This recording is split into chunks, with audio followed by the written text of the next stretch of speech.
பட்டாம்பூச்சியும். அது ஒரு அடர்ந்த காடு. அங்கே பல விலங்குகள் மகிழ்ச்சியாகவும் நட்பாகவும் வாழ்ந்தன.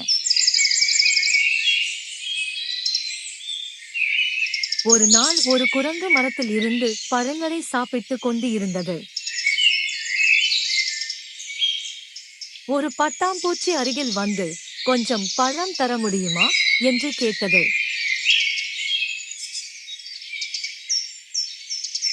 அது கேட்டதற்கே கோபம் கொண்ட குரங்கு, இல்லை, நான் உன்னுடன் பழங்களை பகிர மாட்டேன்.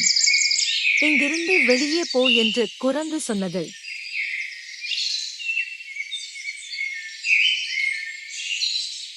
பட்டாம்பூச்சி அமைதியாக பறந்து சென்றது.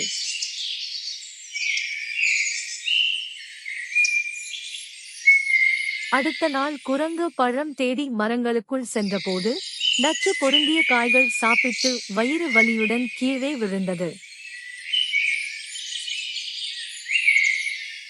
அப்போது அதே பட்டாம்பூச்சி ஒரு மருத்துவ செடியை காட்டியது.